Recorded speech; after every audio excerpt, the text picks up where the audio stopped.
Hello guys, what's up? It's me again, Alicia nyo, at nagbabalik ulit para sa ating panibagong video.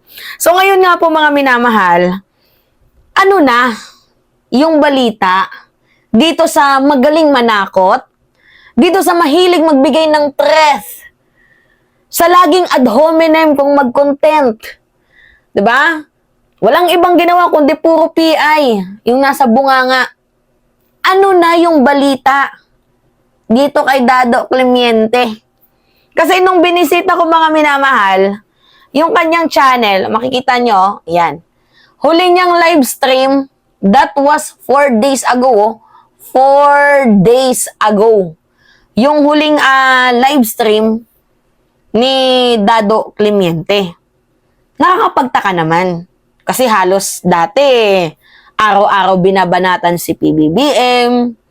Tapos nung sawa na siya sa kakabanat, kakaputang ina, kakamilitary destabilization, 'di ba? Kakahikayat niya ng kodita, nung nagsawa na, itong si Dado Clemente, kami naman yung napagtripan. 'Di ba? Pinagtripan tayo, mga minamahal, like dineath threat yung mga vloggers, kabilang na ako dun. 'Di ba? Tayo daw na mga pro BBM, nakalista na daw po sa kanilang intel. Yan yung sabi ni Dado Clemente. Kaya nga 'di ba nag-report ako eh. Buti na nga pinablatter ko, siguro ata mas nauna naman ako na gumawa ng action dito kay CIDG Chief Brigadier General Nicolas Torre. 'Di ba? Alam niyo 'yan, nauna akong nag-file. Nauna akong nagpa-blatter, nagreklamo ako. Pero hindi ko din lubos akalain na after 2 days lang, 'di ba? Itong si CIDG Chief Brigadier General Nicolas Torre nag-file ng inciting to sedition complaint laban dito sa Kapitan ex-Army na si Dado Enrique Clemente, doon sa DOJ. Pero mga minamahal, yun na nga yung pinagtataka ko eh.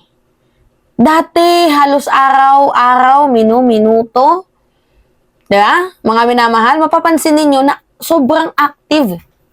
Sobrang aktibo ni Dado Clemente sa paninira, pangtitref, diba? Ad hominem. Alam niyo yon? Laging talagang ad hominem yung banat niya. Bukod sa, alam naman natin na likas na ata sa kanya yung mahilig sedisyon, inciting to sedition, kasi nangyari naman yun, computer, diba, online. Ang nangyari kasi mga minamahal dito, sa sobrang kumpiyansa niya, kasi siguro, feeling niya, hindi siya tatablan, walang magkakaso sa kanya. Kasi pinaalam natin yan eh. Diba? Sabi ko sa huli kong ang balita, sabi daw yung video ni Dado Clemente pinaalam dyan sa National Bureau of Investigation kasi may tinutukoy si Dado Clemente na isang tao lang ang huhudyat sa kanila, lulusob na daw sila sa Malacanang. Pinakita ko na sa inyo yung video paulit-ulit, diba? Hindi na natin kailangang i-play. So magtataka ka naman, sino kaya yung inaantay nilang hudyat? Sino yung sinasabi nilang makakapag-pull ng trigger para sila ay umakyat at lumusob doon sa Malacanang? So, yun ang sabi na yung video niya na daw po yun ay dinala doon sa National Bureau of Investigation. Pero, hindi naman nabalita sa news. Siguro, I think, tinignan lang. Tapos, unexpected naman itong naging move ni General Nicolas Torre na sinampahan niya ng inciting to sedition. Itong si Dado Clemente. Wala namang masama sa freedom of expression, freedom of speech, 'di ba? Sa kalayaan nating mamamahayag ng ating mga hinaing, walang problema doon. Kaya nga lang kay Dado Clemente, masyado nang na-over-exercise ang freedom of speech to the point na mayroon na siyang nilabag sa ating rule of law. Madaming nagsasabi, iniipit daw itong si Dado Clemente. Pares daw kay Banat Bay. Mga minamahal, si Banat Bay mahilig gumawa ng fake news, kaya kinasuhan ni Sentry. Ito namang si Dado Clemente, bukod sa fake news na nga, mahilig siya sa threat. Yan yung pangit kay Dado Clemente. Pwede kang mag-vlog, mag-ad hominem ka hanggat gusto mo, walang problema, walang pumipigil sa'yo. 'Di ba? Pero ang tanong dito, karespe-respeto ba yung ginagawa ni Dado Clemente? 'Di ba? Na mag-ad hominem ka. Samantalang ex-army ka, ina-ad hominem mo yung presidente, pini-PI mo. 'Di ba? Pati yung mga pulis na gumagawa lamang ng trabaho, tinitira mo. Alright. So, I think, siguro, mga minamahal, napikon itong si General Torre. Kasi kabilang siya sa ginagawa ng fake news eh. Kaya nga dapat itong si Jason sa akin, nakasuhan din eh. Kasi fake news eh. Pinalabas niya na may sakit daw itong si General Torre. Pero no after na mag-file ni Sir Nicolas Torre, di ba? Ni CIDG Chief Brigadier General, hindi na natin nabalitaan itong si Dado Clemente. Wala nang balita 4 days ago. Bakit kaya? Ano yung nangyari kay Dado Clemente? Nagmamakaawa na ba dito kay Brigadier CIDG General Torre? Nagmamakaawa ba? Pinuntahan ba sa bahay? Nakipag face to face? Humingi ng pasensya? Humingi ng dispensa? Humingi ng sorry? Humingi ng paumanhin ba? Itong si Nicolas Torre, itong si Pinoy Survivor, si Dado Clemente, para hindi na ituloy ni Sir Torre yung kanyang pag-file ng kaso laban dito kay Dado Clemente? Ha? Sa tingin nyo, mga minamahal, itong si Dado nagpapakumbaba na ba? Itong si Dado nagbabago na ba? Itong si Dado personally na humihingi na ba ng pagpapasensya? Pagsusori? Magbabago na ba itong si Dado Clemente nang dahil sa kanyang kinakaharap na kaso ngayon? Kasi gusto niyang mapansin eh. Di ba? Papansin. Gusto niyang mapansin. Yan, pinansin. Ngayon naman na pinansin, tumigil na siya sa kakapagpapapansin.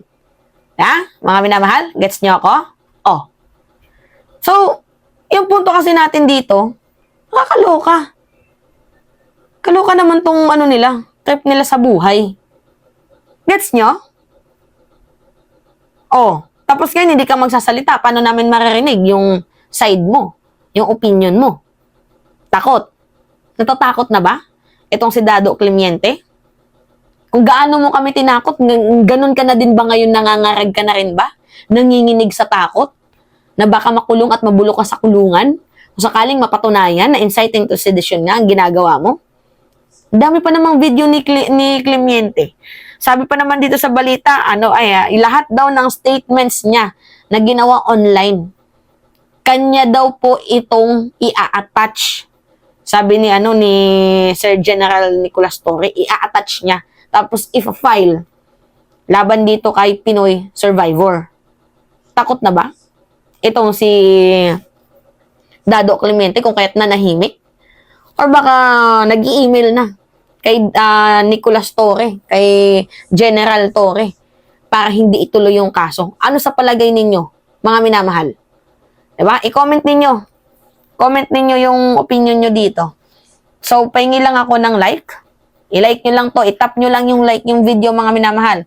I-click nyo yung comment. Mag-comment kayo patungkol sa video na to. Diba? Tapos sa mga gusto nyo ipa-content. And don't forget to click the subscribe. Tapos paki-hit, mga minamahal, yung notification bell para, lagi tayong updated sa ating mga susunod gagawin, 'di ba? Na mga video. At para na din makatulong po kayo sa paglago ng ating munting channel, diba? Para ma-reach na natin yung 300,000 subs. Alright? Yun lamang po. It's me again, Alicia nyo. At nagbabalik ulit para sa ating panibagong video.